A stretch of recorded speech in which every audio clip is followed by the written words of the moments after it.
Okay. Hello, good morning, good afternoon, and good evening, wherever you're tuning in from. Welcome to today's edition of LATOKEN VCTV. You are definitely welcome to the first edition in the week and the first episode in the week. And we look forward to having a very insightful discussion with our panelists here.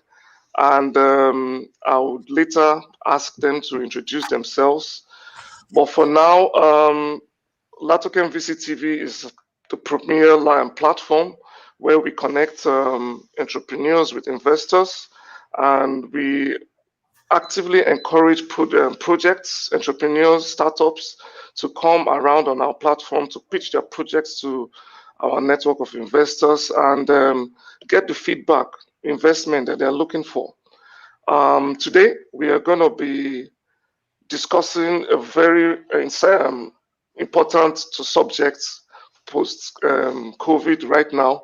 And it says 1 year with the pandemic, what are the new emerged industries? I mean, if you ask me, I'll tell you there's a lot happening in health tech, remote work, wellness, and productivity.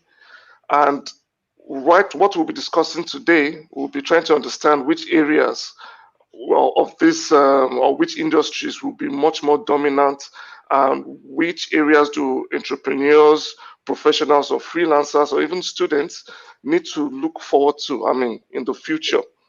And I would not claim to know too much about this. My panelists are well experienced businessmen, investors from all around the world, and they will be introducing themselves one by one. And also, just before they do that, I'd like to encourage the audience. Wherever you're tuning in from, you can jump on our LinkedIn, jump on our YouTube or Facebook pages, or even Twitter pages, and drop in a comment. We will definitely see your question live and be able to give you feedback in real time. So, first of all, let our audience, our panelists, introduce themselves. Saurabh, can you please give us a background about yourself, what you do, where you're located, and something to keep the audience excited? Thanks, Nathaniel. My name is Dr. Saurabh Bhatia. I am based out of Pune in India, and I am running an investment banking advisory service. I help startups raise funds, and I also help them with their business planning, modeling, and any other related advisory that they need. I am sector agnostic, and I sort of help these startups in everything. So I guess that should be sufficient about me right now. Oh yeah. Quite experienced investment banking, and who doesn't want to be friends with an investment banker? Thank you very much for that intro. Next, I think I'll go to Abhishek. Abhishek, where are you dialing in from? Give us a brief about yourself. Yeah. Thank you. Thanks for inviting. So myself, Abhishek, I basically come across with around 16, 17 years of experience, majorly into HR, talent acquisition, startup advisory, wherein I was last associated with as a HR head for when a blockchain startup company, and right now running a venture called Recruin, which is a HR tech advisory firm, and helping early age startup and typically at a series level to provide them a talent acquisition support, HR advisory support, where they are missing typically they're missing something on that particular presence when it comes to the overall transformation work. And second, we are also building on one of the HR tech product on the blockchain. So that's about us currently, about me and company. Awesome. Wonderful insight. I guess startups should be looking forward to gaining some of your insights and inputs that you have at today's show. And then last but not least, the small town boy from Pennsylvania, Gary. Yeah, that's right. country boy from Pennsylvania. So Yeah, country boy. my name's Gary Fowler, and I'm a serial entrepreneur. I've done 17 companies, been involved in 2 unicorns. I was on the original management team of Click Software, which was sold to Salesforce for 1.35 billion, a little less than 2 years ago, and also co-founder of Viva.ai, one of the premier AI HR tech companies, founded with billionaire David Yang out of Silicon Valley. I love artificial intelligence and quantum computing. I've written 123 articles in the last year. And I'm Silicon Valley based. We're searching through GST, Get You That Shit Done venture studios all over the world, curating companies from Africa, from Indonesia, and helping them become unicorns. So we are Silicon Valley based and specialize in AI and quantum companies. I've been involved in startups for 30 years, so been around the block a few times. I also speak quite a bit. I've done, well over 300, actually 400 speaking engagements in the last year. Awesome. So there's every evidence that our audience will enjoy what you guys have to say today, and I'd like to start from the big one. 1 year with the pandemic, new emerged industries, and Gary, let me start with you first. I mean, what have you seen? What is the trend, and what are the emerging industries post pandemic that you've noticed? Well, I mean, remember, I'm a country boy, so it's keep it simple, stupid. And Yeah, so we're on StreamYard, right? Right def- now in Nigeria, in India. Right now, I'm actually at my house in Palm Beach in Florida. So, I mean, we've had this digital transformation is upon us. 92% of the companies pre-pandemic said that they were going to do digitally transform with remote workforces, et cetera, over the next 10 years. But that had to happen in a matter of months. So we've needed to be able to push the boundaries. Areas like drug discovery. I was on a panel recently in the UK, and of course, with COVID, being able to find the vaccine in a timely fashion using artificial intelligence instead of bench time to be able to do the modeling has increased. It's really across the board because we couldn't really. I mean, think about it. Even food delivery, people weren't able to go out of their houses while food was being delivered. Amazon type companies around the world. We've had to radically change, and the good news is because of this shift, because of COVID, it's really helped us push forward in an entirely different way. Of course, now there's the data problem, the infobesity.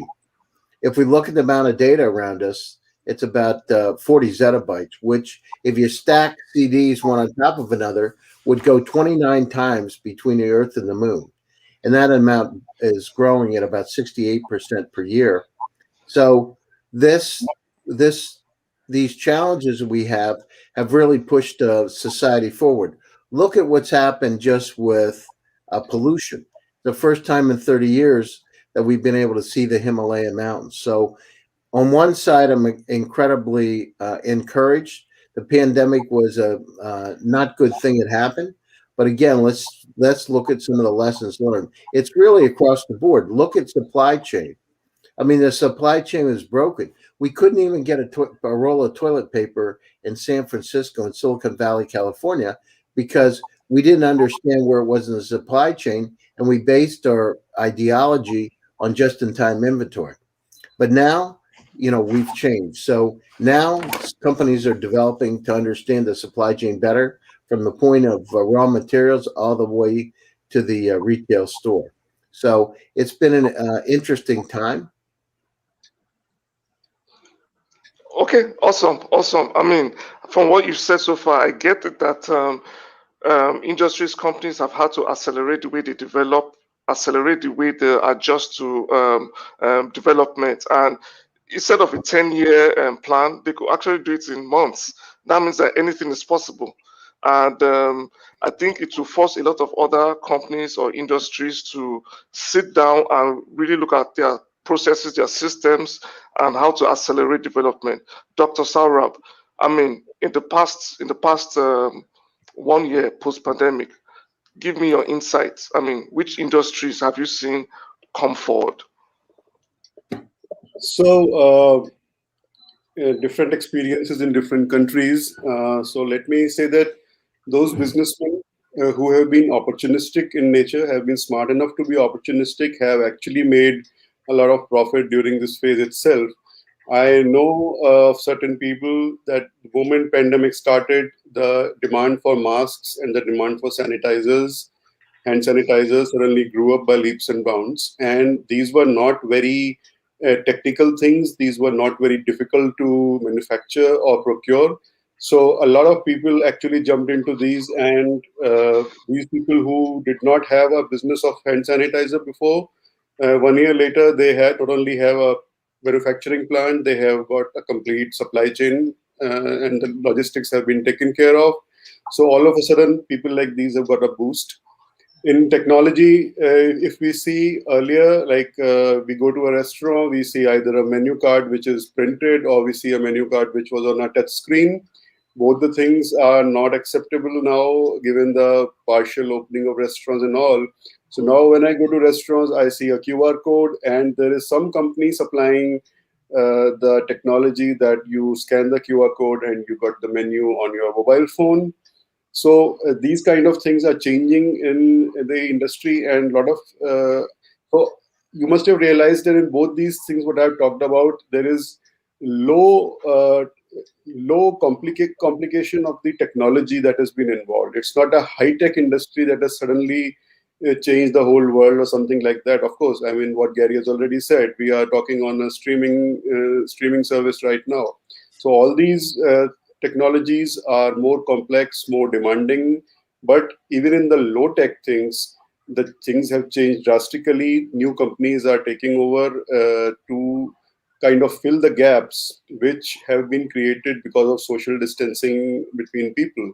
So I see a lot of manufacturing also has gone up, and that's where I'm seeing people are actually making a lot of money. Awesome. So the manufacturing industry is benefiting from this, and not just so, the low tech ones, the uncomplicated ones. I mean, all you need to do is just sit down and look at how you scale, increase mass production or glove production and stuff like that. So, like Gary would say, just keep it simple, and people are seeing opportunity there, and that's glad to know. So, if you're out there, you're watching this, look around you. I mean, how do you keep it simple and then still make good money, good opportunity from it? But Abhishek, I like. sorry, if I may add one more small point, Nathaniel. Yeah, Okay.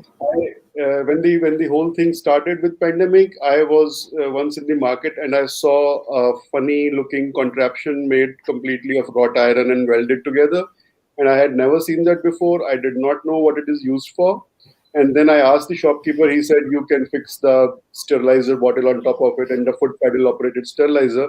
That was something I had never seen before, and right now, what I'm seeing within 1 year, every building, every hospital, everywhere I go, you see those um, pedal, foot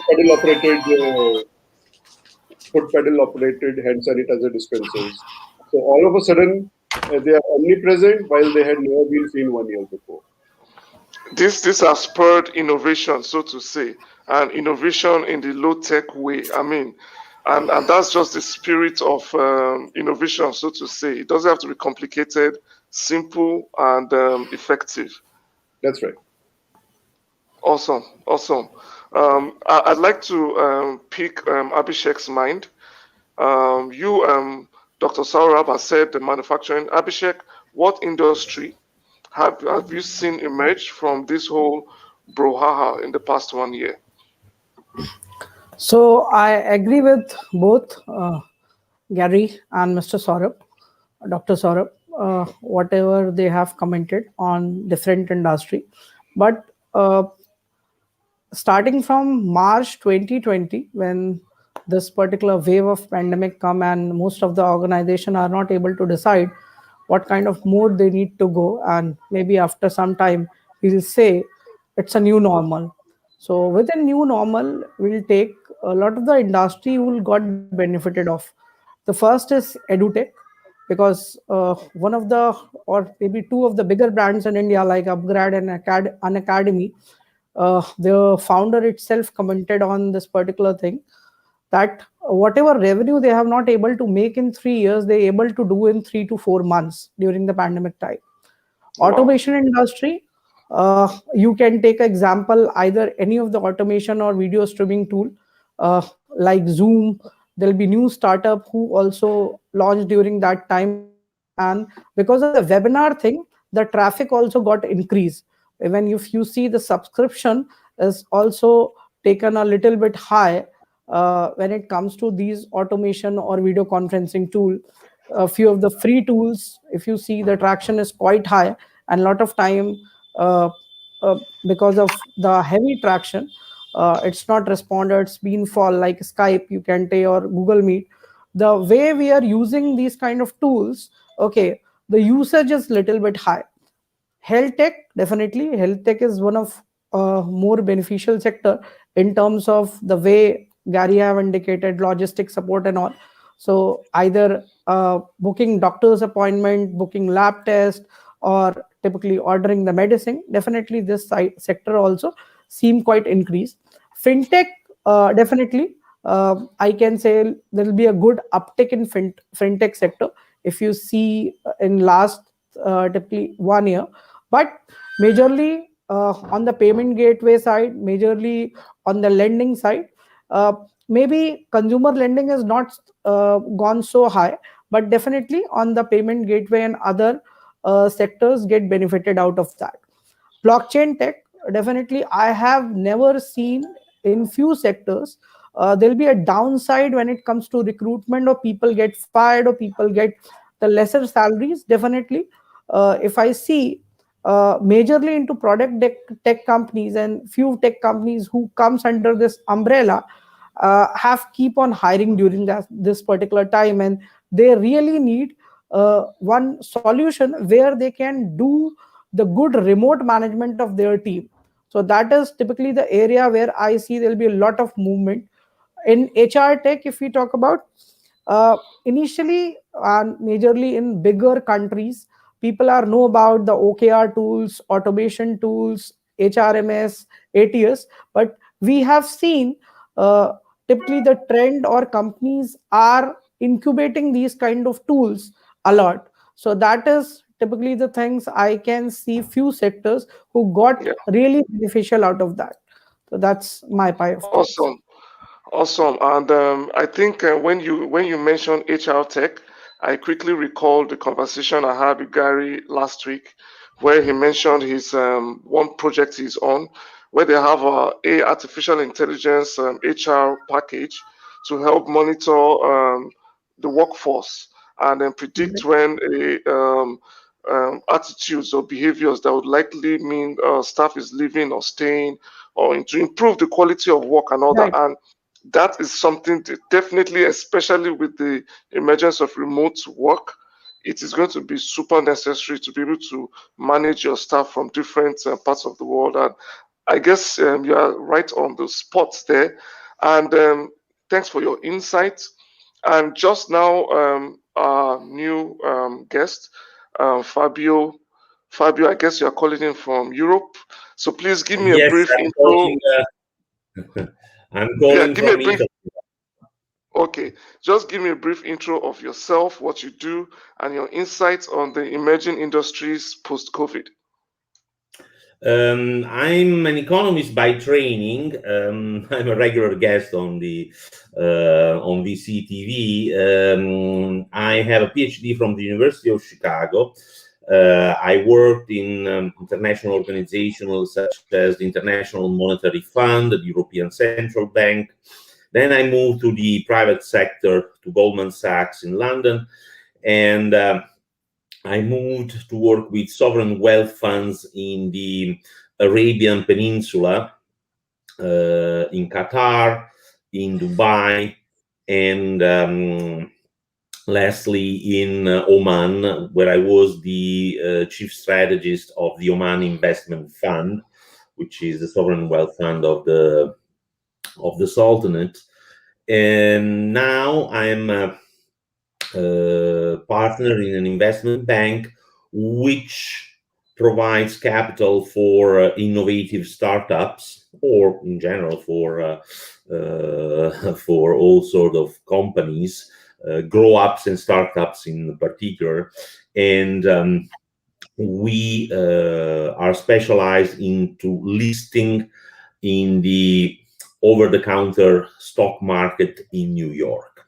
The investment bank is called Golden Eagle and has offices in New York, of course, the headquarters, and then Dubai and Hong Kong, where we operate under the brand Emintad. So I am this crossover. You're a man of many parts. Economics and business and investment, asset management. Awesome. Awesome. So please give us your insight. I mean, you've seen in the past 1 year, 365 days, a lot of changes, a lot of adjustments, a lot of changes, a lot of stuff happening. What's your own insight on the new emerged industries post-COVID? But the main trends are those clearly visible in terms of shift towards remote working or smart working, if you want to call it. The reluctance to travel, therefore the need to find alternative ways of interacting with colleagues, clients, peers, and definitely a boost to the whole health tech and biotech space, because it is clear now that this pandemic is not going to be the only one, the only health scare that we'll have to face and resolve over the next few years. But it's like an alarm bell which is has gone off, and it must be emergencies in the future need to be tackled more efficiently than it has been done with this COVID-19. Now, the changes will be pervasive in all sorts of industries, and it's not we haven't seen the like an entire new sector emerging all of a sudden. We've seen reinforcement of several trends that were already in motion in manufacturing, in e-commerce, in smart working, in robotics, and so on and so forth. One of the trends that probably will be will take pervasive role will be the reshoring. In other words, the supply chain probably will be shortened and concentrated in a few steps, not in many steps over many countries. So this means that manufacturing, especially in the developed countries, will tend to be upgraded to tools like robots, cooperative tools between humans and robot, exoskeleton, and automation of warehouses, because the need to have a stronger control over the whole production process is becoming a burning need. That means that also logistics might be transformed and will have to be increasingly, logistics is already a sector where technology is pervasive, but probably there will be another jump up in the adoption of technologies in ports, container ships, and warehousing. Lastly, I think education could be impacted by the pandemics, by the consequences of the pandemics, because the distance learning, has been tested and has been experienced all over the world. Now, there will be courses that one must still take and follow in presence. So with an instructor, teacher, professor, in the same room. But there might be a lot of other cases, for example, the introductory courses, which probably will not need the traditional form of teaching, and can be delivered via Zoom or via other distant learning tool. In this sense, for example, I mean, we have here in Italy a course where the student does not see any professor for 3 years. It's just the student and the computer. So it's designed as a teacherless or professorless system for developers of application software and whatever else. So that, I think, could be one of the long-lasting legacy of this pandemic. Thank you very much, Fabio. Great insight there. But I think in all of this, I did some research and I found out that the cybersecurity industry is still there, still valid, and real estate is still going to be affected. Real estate, and we still have construction. Yeah, construction, going to be affected with post-COVID. Now, my take on all this is that post-COVID, the professional students, they need to focus on some key areas in their career and adjust the skills that they need to have to be relevant in the future. So I'd like to go to Dr. Saurabh. Please give me some insight on the relevant skills that people will need to stay relevant post-COVID for professionals, and like you said, like Fabio said, it's more like going to be a pervasive disruption in these industries, because no new industry will actually emerge, but the development of each of these sectors will be accelerated, and then you have to adopt new systems, new technologies, and new ways of doing things. So what skills, what tools will be relevant for professional students to remain active and relevant in this new normal?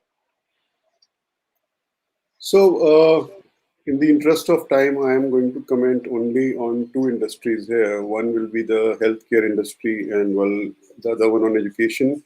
So, in healthcare, as doctors, there is like when we take medical training, the first thing we are told is never hesitate to touch the patient. The more you touch, the more you learn.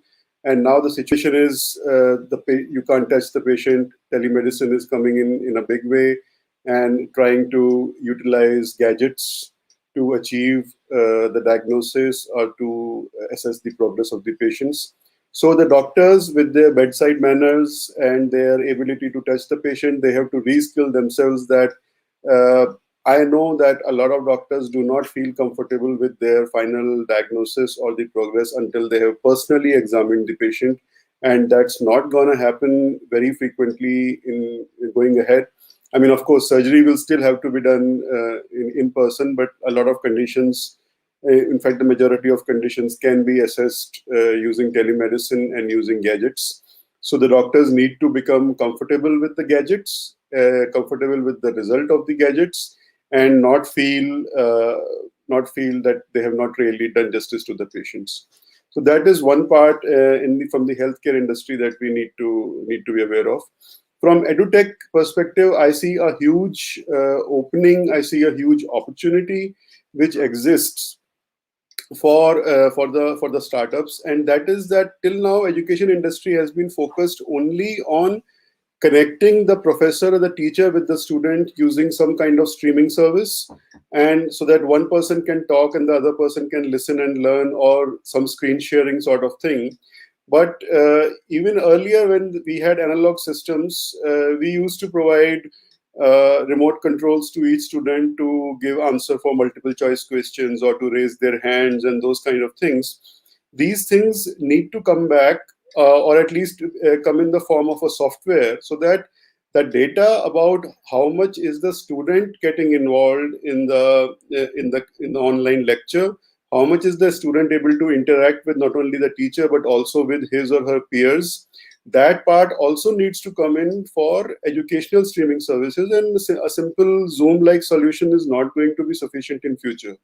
So this is another area where the startups will have to kind of step up, provide such skills, and the data which students will generate will be crucial to determine their internal assessment and not just assess them based on their final examination results. Thank you. Awesome, awesome. So I have this feeling that you are encouraging for EduTech more of a blended learning approach where the AI applications get used to interacting with the students and capture personalities, capture traits, and not just focus on the theories of whatever is being studied. And that, I think, we are yet to see grow full blown. And that would be really interesting to have post-COVID. Fabio, I mean, you just gave your insight on some of the industries that you feel are going to survive and stand out in the post-COVID. What skills do you feel will be necessary to stay relevant in the post-COVID era? Essentially, we are on the cusp of a big technological innovation wave. So students from elementary school all the way up to university need to be aware that a very strong technical background in computing, in all sorts of tools that are used in the on the web, on the smartphones, and so on and so forth, need to be acquired. The people who are now learning in school or in university need to know what quantum computing is. They need to know what blockchains are. They need to know how the nuts and bolts of their chosen profession will be impacted by the technological innovation wave. For example, yesterday I was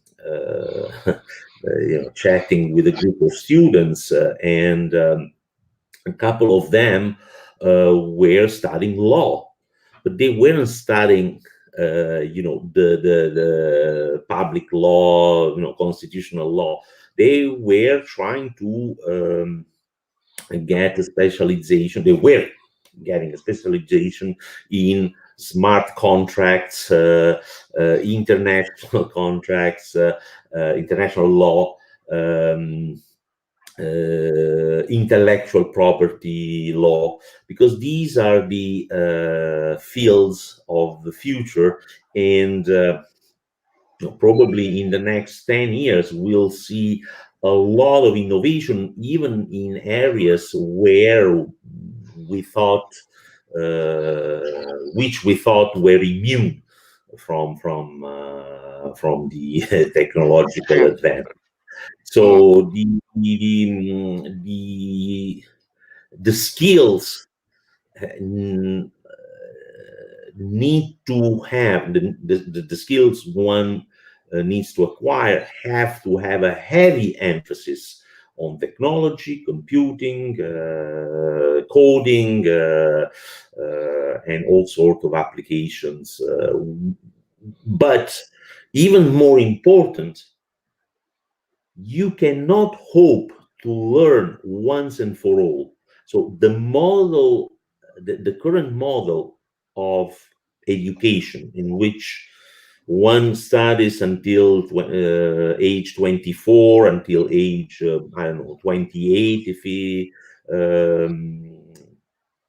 gets a PhD, and then leaves, for the rest of his life without learning anything else, is gone, is dead.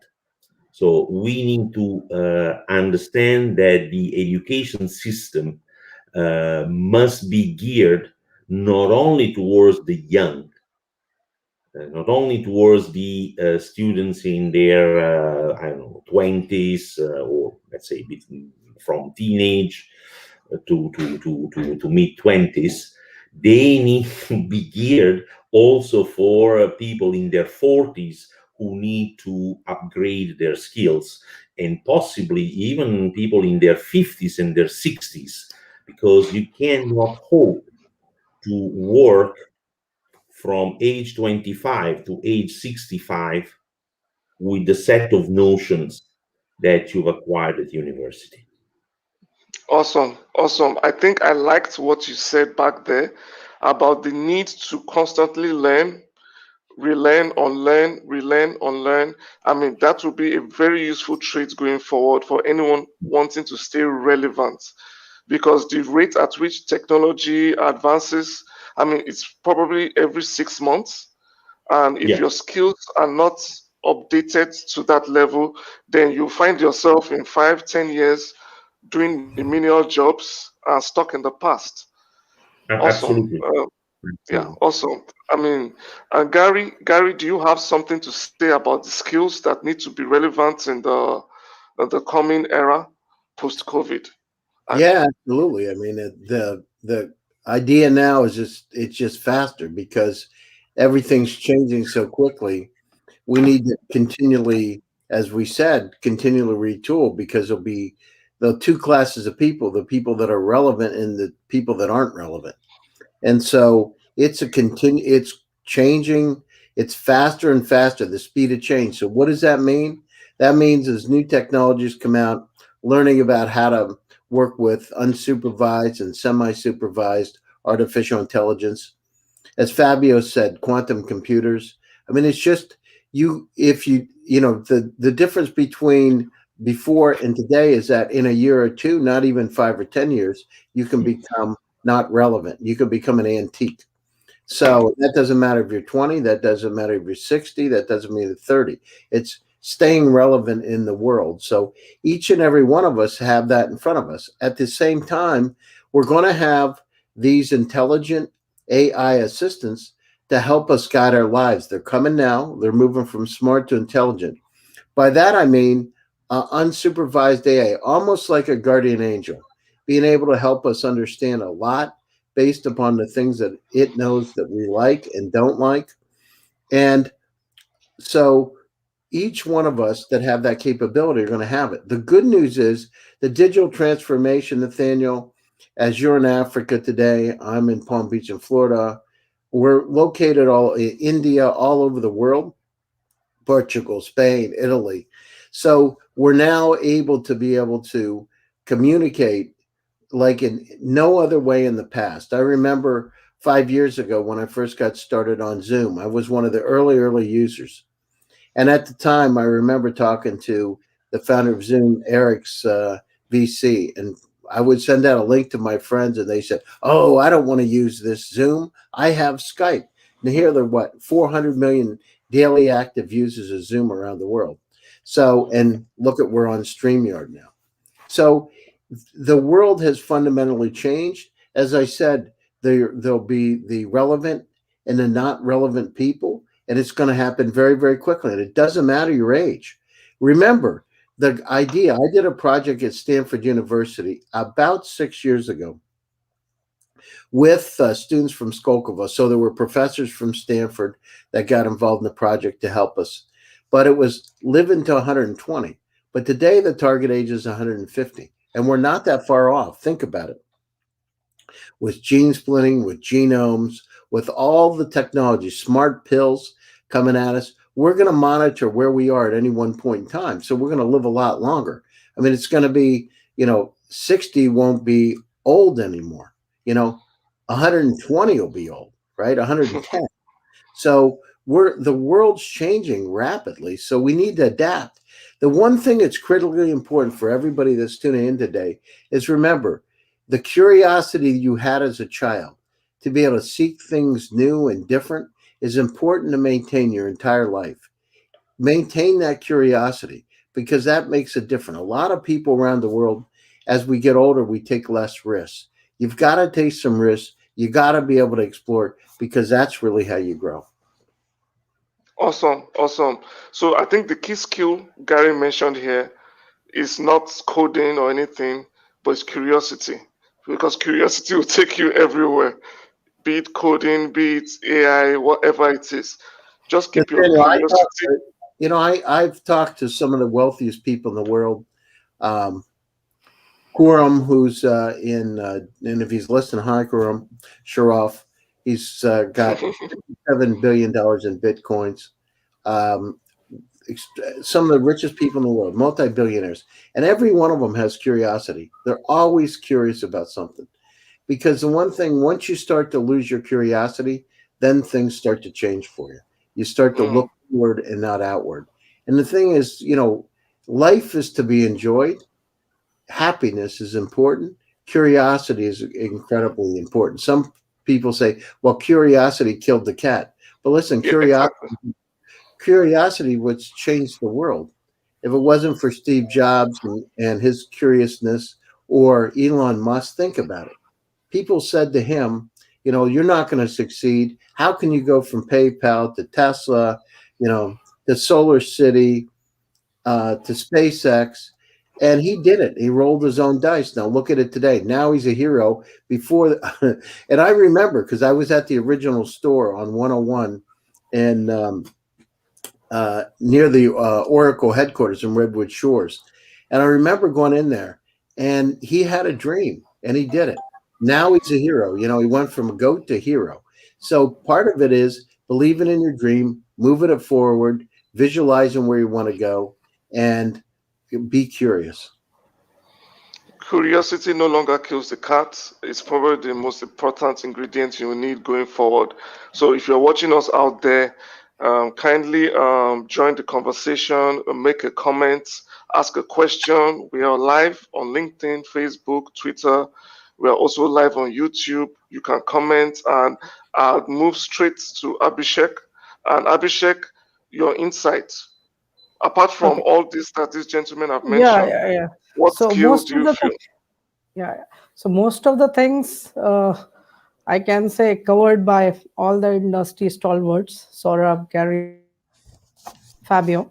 I just talk about little bit micro level from the job seeker point of view, what kind of skill they can acquire to at least get a job for them. And typically from the student point of view, somebody who will be just a college passed out or somebody who have even a 5, 6, 7 years of experience or 10 years experience being moving on to the lateral direction.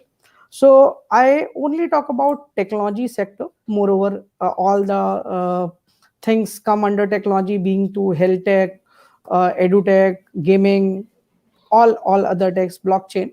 Okay, so few skills you can see there'll be a trend, and most of the companies are typically hiring these skills a lot. So being depend upon their technology stack, they're hiring developers or coders a lot from the front end side, from the back end side. uh, most of the things or most of the startups are now coming on an app based startup. So rather than web based, the more traffic is coming on app based. So you can see there'll be lot more growth in the Android mobile native developers or iOS developer. Yeah, so there'll be a lot of jobs typically, you can say, creating under that particular umbrella. When anything go on the website, web 2 app side, definitely on the tech side and other side, typically UX is quite important for every startup. Okay, from the user experience and what will the users say. Okay, so definitely the UI UX design, uh, I can say these kind of skills are also in demand when it comes to hiring these kind of people. Every software need a automation, testing, so definitely the QA part, cyber security is definitely going to be a very massive, uh, I can say, hiring platform or the skilling platform for the people who are in this field. Community growth, blockchain, and other relevant technology will be definitely, uh, maybe I can say, we can see maybe 300 to 400 times of growth to creating job in these area in coming 3 years down the line. And sales has definitely changed little bit. And this is typically learned by the organization during the pandemic time, wherein the people who are directly meeting the customer, they are meeting on this kind of automation platform and other. And inside sales are definitely typically the inside sales keep on happening in software or service sector a lot. Okay, so this is also one of the sales or the job which will, we can see a uptick in coming years.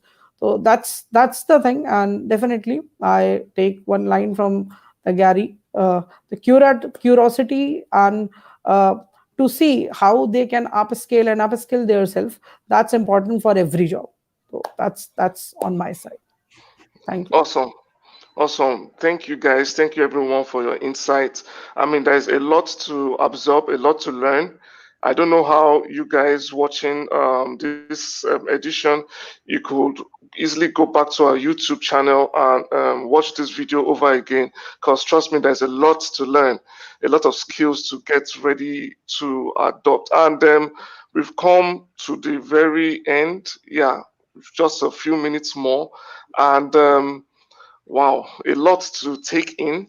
But just before as we round up, yeah, let me just say, as we round up, um, can I ask each and every one of you to give me your final thoughts about the future post-COVID and the things, the trends, and what you foresee? Maybe Abhishek might say Bitcoin will hit 200K. Fabio might feel we have exoskeletons, on humans. I mean, give me your insights when it comes to the future of work life. And I think I'll start from Fabio. What's the future? What do you predict to come in the next few years? I predict that we will be working, as also Gary said, in an environment where the interaction between humans and technology becomes the cornerstone of professions and in general economic activities. For example, the manual worker will be interacting with robots on the factory floor. To some extent, they already do. Exactly. For example, in the automotive industry, the adoption of robots dates back to the 70s. And now it would be impossible, for example, to paint a car with a human. The paint job of cars is done by robots. The only place where I saw humans painting cars is Iran, because they are under sanctions and they cannot import the spare parts for their equipment. But we will see increasingly a system of artificial intelligence to assist doctors and lawyers. I mean, nowadays, a huge amount of time is spent by lawyers searching for precedents. That is a task that can be done by a very sophisticated artificial intelligence tool. We will have better and more pervasive data on all aspects of our lives through sensors in smart cities, through Internet of Things. So we will be able to make more informed decisions and reduce the error in all our daily personal and work activities. In hospitals, you will have increasingly surgery performed by robots, diagnosis done on the basis again of artificial intelligence tools. So all these things are not science fiction. These things are a reality. We need to form enough people. So we don't have enough developers. We don't have enough technicians to make a sudden jump to this new brave world. But all the technology and most of the tools are already there.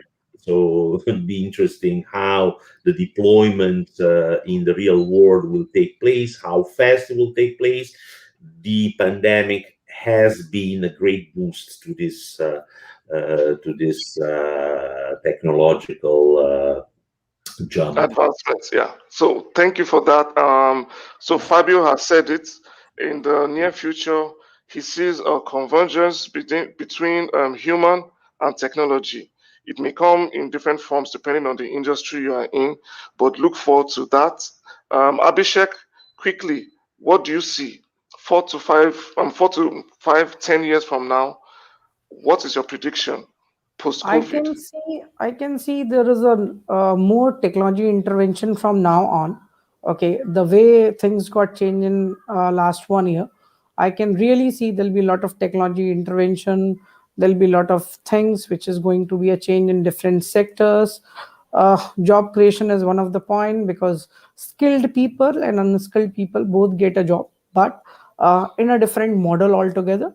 Okay, the way the taxi aggregator do the things, where we hire drivers and there'll be polished people who typically code and create the system.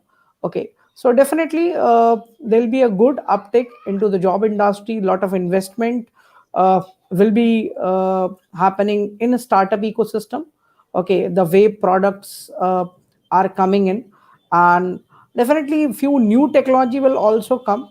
The way we say there'll be a paradigm shift happens in every 10 year or 5-6 years time. So we have seen this kind of paradigm shift typically in 1 year, a pre-COVID era and a post-COVID era. So definitely a lot more to come, I can see. Thank you. Awesome. Thank you, Abhishek, and I hope to see you for another edition of LATOKEN VCTV. Dr. Saurabh, please, you've had a lot of insights on protective equipment and all that. What's your insights, your prediction, 5-10 years from now? Where do you see the trend post-COVID going? So, unfortunately, I'm a little pessimistic on this. What I see is a breakdown in a social structure, actually. What is already happening is that majority of small things, transactions, like if I want to buy a t-shirt or if I want to buy a lamp, I can go on Amazon and order it and get it home. But bigger contracts, like if I want to give a contract to paint my building or to construct my house, I would like to meet the contractor personally and judge the social cues and judge that person and see his previous work and then give the contract. As more and more social distancing will happen, we will indulge in personal meetings lesser and lesser. And what I'm seeing is a loss of understanding of social cues, a loss of understanding between human beings, and a lack of trust emerging. And this, I feel, is not a good trend which the technology will bring. It's inevitable, and I'm not being a doomsayer. But what I'm really trying to say here is that we'll have to make extra special efforts to continue to have our social structure intact and to be able to interact with other human beings without constantly getting scared that I hope maybe he has COVID, so let me not go closer to him, and maybe he has some other disease, so let me not shake his hand. So this there will be a time when the psyche will be seriously affected by this and recognized by everybody, and separate efforts to prevent that breakdown. Thank you very much. Human to human interaction is actually very important, and it will be disrupted post COVID, and there'll be a lot of doubts and uncertainties. And I guess one way or the other, with or without technology, we have to maintain that level of human connection, which up until I don't think technology has been able to bridge that gap, but we look forward to something happening in that direction. Before we go, Gary, I know you have your insights. Please give Yeah, us yeah. something. So, I'm a little different, and I'm a psychologist also. So I look at things a little differently. Look at where we are today. We're all over the world. We're connecting and we're broadcasting all over the world. Humanity's fundamentally changed. We can reach people that we'd never get a chance to talk to before. I wouldn't be up at 5:30 in the morning speaking to you in Nigeria, Nathaniel. It just wouldn't have happened. And to be able to That's see right. your face and to be able to share ideas. So we've really digitally transformed. We can connect to anywhere from anywhere, and the access points are dramatically increasing with the use of mobile phones, et cetera. So I have an entirely different opinion. We get to share ideas and customs and cultures and different ways of doing business and really break down barriers like we've never been able to do before. The other thing is living longer. As I said, we're going to live longer. The target now is 150 years old. Things like Wow. pills, genomes, gene splittings. There's just a lot of technology, stem cells taking place to be able to help us live longer. So I see that happening very, very quickly. The other thing is hyper-personalization. You're going to see more hyper-personalization. So things like StreamYard, et cetera, more collaboration, more ways that people can work together. Remember in the beginning of the pandemic, people were shocked. But what happened? Humanity's resilient. We came up with things like using Zoom, using StreamYard, using sources to be able to share ideas. You're right. Viktor Frankl wrote a book called Man's Search for Meaning.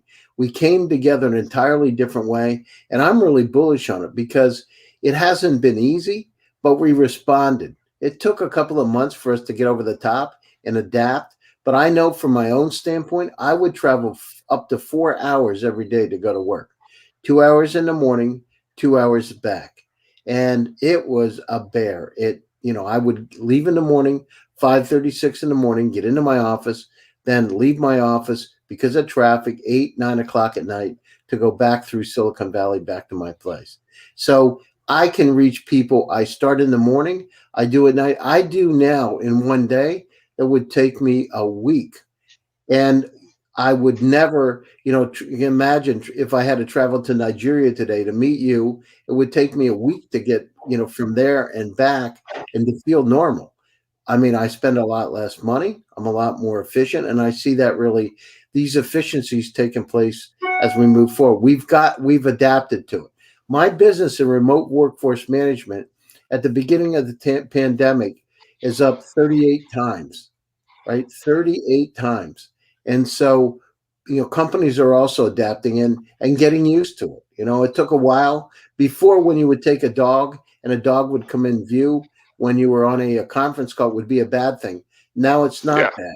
Before, if I wore exactly. a mask and went into a bank, they'd get you arrested. Now you get fined for not wearing a mask. It's changed.